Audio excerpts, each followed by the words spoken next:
Welcome to Jets Rewind and our 2-Minute Tuesday, where we kind of reflect on the Jets game from the past weekend and other things that are going on. The Jets' 2017 victory over the Buffalo Bills, I believe, was Robert Saleh's signature win as a coach, coming back from that loss against the Patriots, which was a gut-wrencher. Unfortunately, Sheldon Rankins, he dislocated his elbow. He'll be out 4 to 6 weeks. Quietly, he was having a pretty good season. Keep an eye on a couple of players on the practice squad. Denzel Smart, who really had a very good preseason this past preseason and the year before, and Jonathan Marshall, who I really like. John Franklin Myers can play inside. Speaking about the defensive line, quietly, also, Nathan Shepard has been playing better the last couple of weeks, and he's a player who I didn't want him to make the team. And I don't know what it is, if it's the attention given to the other players on defense, but Nathan Shepard has made some plays the last 2 weeks. Bryce Huff, without a doubt, is the best pure pass rusher on the New York Jets. He's a situational player, but he does an incredible job. And if you watch closely, I would say like anywhere from like 25 to 50% of the plays, he's getting held. Keep in mind also, he was inactive for the first 2 games.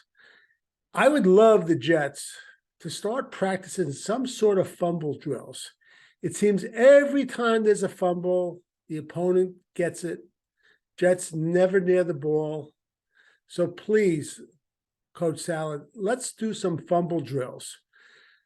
Interestingly, when you have a team like the Jets that are turning it around and that are looking good, players seem to gravitate not wanting to stay injured. They want to get back on the field. This past game, we saw it with 4 players: Zach Wilson, C.J. Mosley, Garrett Wilson, D.J. Reed.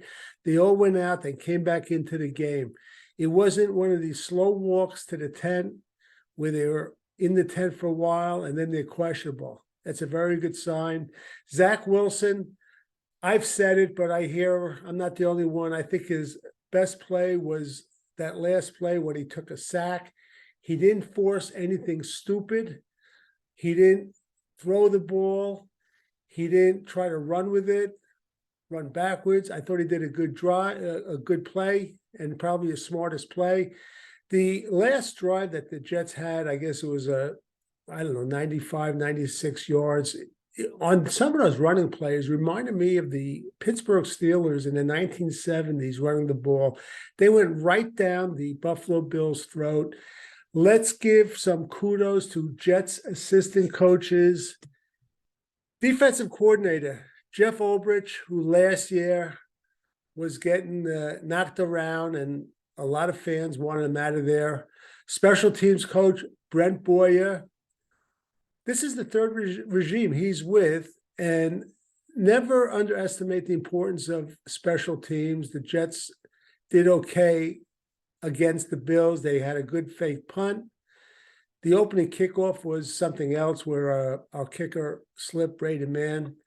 Also, kudos to offensive line coach John Benton.